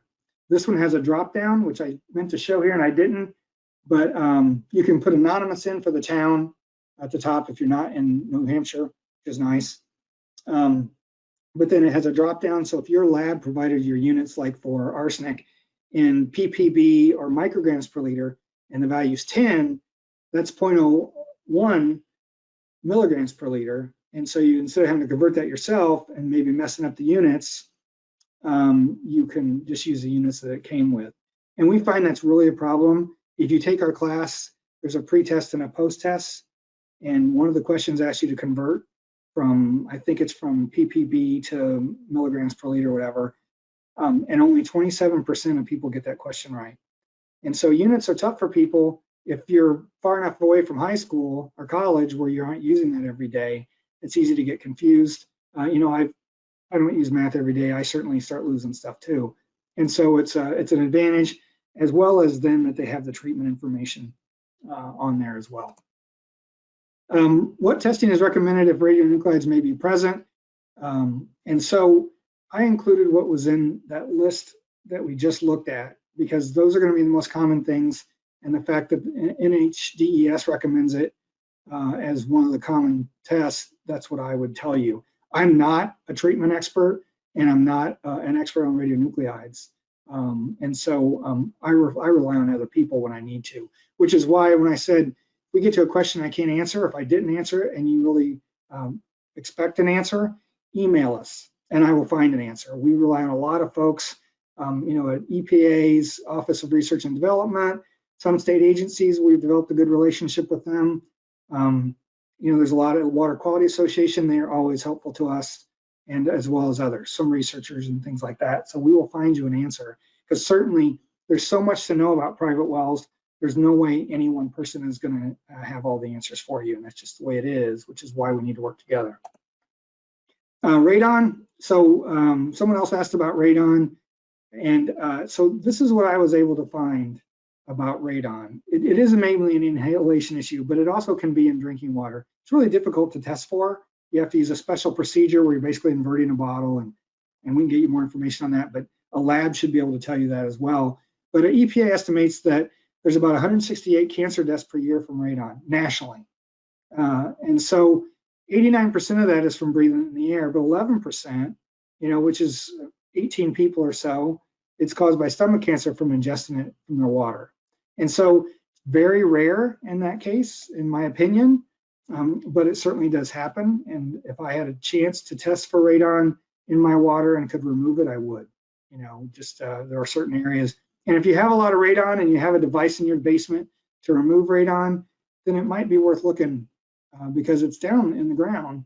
And whether it's in your water or not could be a different thing, but it's worth testing. Regulations on wells. Someone asked about closed loop wells, and I'm thinking this might be an Illinois person just because, it was only about, it's been less than 10 years that Illinois has regulated closed loop wells. But I know the Drillers Association and a lot of the health departments have been lobbying to have the state pass a rule on closed loop wells for nearly 10 years. And that's because before the rules, anybody could put in a, one of those systems, whether they had a license or not, whether they knew about how to protect groundwater or not, whether they use grout or not, all those things. And so it's really important that if you don't have a closed loop rule in your state, that you have one and find out, because they could be a source of contamination if you have a lot of people with those heating devices in there using closed loop systems out, in their area. But as far as the other part of that question was about grandfathering wells, I don't know anywhere where they don't grandfather them in. Most of the rules are passed to be about construction of new wells, and so existing wells don't have to meet those codes, which is why we ask people to look at the well construction code and see if maybe they want to improve their well by having it meet code. And I know, for instance, in Wisconsin, DNR, if you have a professional inspect your well before you sell your house, or if you're the person buying the house and you have a professional, or if you're going to have the well inspected, they require you to have a licensed driller do that. And they have a form they require you to use. So it's interesting because they're not saying you have to do it, but they're saying if you do it, use someone who knows the rules. And basically what they give you in the end is a sheet that compares the well versus their current well construction code. And so it tells you what the deficiencies are. So it's actually a great idea because they're not getting in the middle of it and being a government agency saying, we want to know what's going on. They're saying, if you're going to do this, do it right. And they don't even require you to send it to them. And so, every state needs that same type of rule in place so that people are checking their wells and making sure they understand what the code is today and why it should be that way. And because, those rules are passed for a reason. It's to help protect the well from being contaminated in most cases. What determined the depth of wells? Well, the first consideration is always going to be the geology, what you have. Do you have aquifers? Are they bedrock or sand and gravel aquifers? And most of the country now, you know how deep you're going to drill or close because the aquifers that are available there in that location will dictate that depth. And most drillers you use are going to be local. They drill a lot of wells in your area. In all likelihood, they already know where the aquifers are and how deep you're going to need to go. And so they have a pretty good idea. Most of the time, when a driller is going to, in Illinois anyway, when a driller who really usually drills in one area is going to go drill a well in another area where they don't have their own records, they contact us and ask for the records for that location because they're public information in Illinois and we can give them that information. So then they understand what aquifer is available, what type of wells people are drilling, if they have an aquifer, all that stuff. But you can find out just by contacting your state or even your USGS office. They'll probably have maps for your state of the aquifers in that area. And also the folks that regulate well construction and drillers, they likely have information or know the right people to ask about some of that information. And so you just need to reach out to them. Other considerations would be amount of water needed. So like the geology example I showed earlier, if you're a community water supply, you're not going to put a well in one of those thin aquifers, even if it's 20 feet thick. If you need 300 or 400 gallons a minute, you're going to go down to the big, deep Muhammad aquifer. And so, because then you're guaranteed a large water supply. And so also there are areas where natural groundwater chemistry may say, don't drill in this unit, but drill in this one. We know this has high arsenic. This one doesn't have any. And there's cases where we're running into in the Chicago area because of urban expansion, where some of the aquifers are being depleted because there's so many wells. And in that case, you may want to drill a deeper well. So it just really depends. Or you might be in a shallow unit that's prone to go dry in the summer, then you're not going to want to use that unit unless you don't necessarily need the water except certain times of the year. So there's a lot of different considerations, but really the geology is a big reason. Can you provide information on measuring static and drawdown? I'm sorry I'm running so long. I put more in this talk than I planned, but it's a good question, so I wanted to do that. So when you open your well, anytime anybody opens a well, we recommend that that's one reason why you should shock chlorinate it, because you're introducing potentially contamination. So I keep that in mind. A lot of people don't do that when they open a well, and I realize that, but it's something to consider. And really the static water level is the non-pumping level. So if your pump's been off overnight or for several hours, then the water level is probably what it's always going to be. It's the level in the aquifer as well as in the well. When you start pumping a well, the drawdown in the well's faster than it is in the surrounding aquifer. So the lowest water level in that entire area surrounding your well is going to be in the well when the pump's running. And that'll eventually reach a steady state based on the amount of water you pump. So if you're pumping 2 gallons a minute, it may draw down 10 feet. And this is just an example. And if you're pumping 20 gallons a minute, it may drop down 80 feet. Okay, so it can be really different depending on the aquifer, how quick water can get back in the well, and the amount of water you're pumping. So it varies per well and pump size, if you will. As far as how to measure, there are certainly devices you can purchase. Steel tapes are what used to be used. It's a dry tape. You drop it down in the well, and when you bring it back up, there's a wet. So you hold it at 100 feet, and you bring it back up, it's wet at 6 feet. Your water level's at 94 feet. We've even seen people who have a string with a end cap for a pipe, and that pipe cap, when you drop it down the well, it makes a plopping sound when it hits the top of the water. So we've seen people who've done that. We even had an old employee who, in the old days, that's what he used to always use. He called it his plopper. He loved to use it because it's simple. But anything you put in your well can get stuck in your well, even a steel tape without an end. So keep that in mind. And there's also electric devices, electric drop lines. There's also now sonic versions where you can put it in the top and it sends a signal down and it'll bounce back up and tell you the depth of water. It depends on how much stuff's in your well, how wet the sides of the well are on the inside, how accurate those are. The best thing to do is to put in a piezometer or a separate tube just for measuring the water level. Before I get to that, here's that same Bedrock well, and you can see that on number 17 on the right, they pumped it, the static was 130, the pumping level was 160 when they pumped it at 25 gallons a minute for 2 hours. That was likely the steady state drawdown, which means as much water is coming in as being taken out, so it's never going to drop anymore, and that depends on all those factors I mentioned before. But what they actually put in the well was a pump that only pumps 12 gallons a minute, so they set it at 160, knowing that it's likely the water level is never going to get that low, because they already know it only went to 160 feet below land surface and they pumped it twice that hard. So it's a great way for the driller to know where to set a pump and know that you're probably not going to have any problems. And so this is on, every driller doesn't do this, even though we ask them to. On their logs, they submit to their county, and then the county submit those to us. So, but it's very helpful when they do. It gives us information for that date and time, which in this case was 1980, of what the water levels were in that area. About the piezometer tube, Oregon is the only state I believe that I know of that requires new installations to have a measuring tube or piezometer tube. And it's basically a separate tube that has its own opening.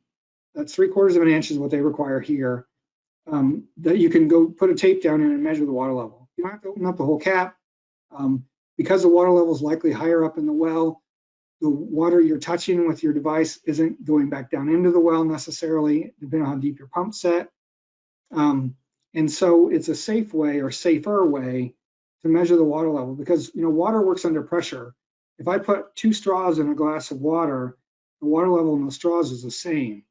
So the water level in the well and the piezometer tube is going to be the same whenever you measure them.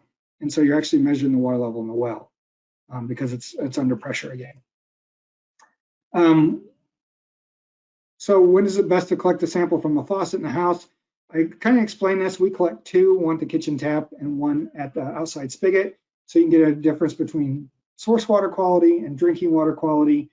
I'm going to go fast here because I've talked a long time, but we have an example of that. And this is the same time he sampled outside. And what I want to point out is this, the hardness down the bottom right is 358. The turbidity and color are really high, and it shows that the natural groundwater quality here. Sodium's 25.9. So then after his filter and softener, the sodiums went way up because he's using a sodium salt softener, but the turbidity and color have gone way down, and the hardness has gone down from 300 and something to 0.68. The pH is about the same, it was over 8, but then after his RO unit, the pH dropped to 6.23. Because you're taking a lot of buffering stuff out of the RO, removes so much stuff, now you've created a water that's a little bit, could be potentially a little corrosive. And so it's just, unintended consequences, what your softener does to your water, what an RO unit can do. And if you're in an area like in Virginia where the water is already very low in pH, it could have exacerbating effects, if you will. So that's what I have, and I appreciate everyone sticking around. I am going to go to the questions that Katie has. And again, I apologize for talking too long, and I'll make sure that doesn't happen next time. Okay, so looks like we have 2 questions. Enlarge that real quick. Any general comments about drawdown recovery testing? Are you aware of any guidelines for procedures when performing a drawdown test? We do Aquifer tests for communities where we have not just drawdown recovery, like for a step test or whatever, but actually we're using monitoring wells as well. And obviously gives you more information on the aquifer properties when you do that. We have a guy who probably can better answer this than I do. Early in my career, I participated in some of these and done a few analysis, but I haven't done that for a long time. And it's a good question. We can probably give you, I know back in the 80s, even the Water Survey put on several workshops for contractors and engineers on how to do these tests. And I imagine we have that material we can even provide you. So if you'd email us, that's probably the best way to handle that. I could give it to my section head and he can give it to the right person and get back to you. So, and so we'll call that, we'll just leave it at that. Because and as far as guidelines, I don't know if your state may have guidelines or not. I don't know that there are. There's probably best practices available based on what's considered a valid procedure. I don't know who would regulate that, or if they do. What is the best way to add a drawdown gauge to a well that does not have one? I would say it's adding a piezometer tube. And a drawdown gauge, what you could do is, you'd have to alter the well cap and to put in a piezometer tube. But once you have that in place, then you could put a transducer in that. What we do for our continuous measurements, I have monitoring wells all over the state where a lot of them are remote, or we want to collect data every day, and we obviously can't drive 2 hours a day to every well. I mean, so what we've done is we've gone to telemetry using cell phones and then have transducers on those so that, and it sends the information back to us, every 6 hours or every 2 days, wherever we decide to set it at. And you can get those, there's a lot of companies that make them. Some are cheaper than others. The National Groundwater Association, I don't know if they have any information available strictly about that. But like when I go to the National Groundwater Association, what used to be called Expo Groundwater Week in December, there's a number of vendors that are providing those things. And we do have the guy who maintains our networks, who has looked at a number of those devices. We've even tested them for some of those companies, and some we've chosen not to use because they don't work for us in the way we want to use them, but they may work for a well owner. And so, again, if this isn't the same person, we can get you hooked up with that guy to better answer your question. So it's 3 o'clock. I went 2 hours. I apologize. Thank you for those who've stuck around. And if you need CEs, remember, email Katie at info@privatewellclass.org, and we'll have a copy of the slide deck and certificate of completion, all that sort of stuff. So thanks for sticking around, and thanks for attending. All right, everyone, have a safe week.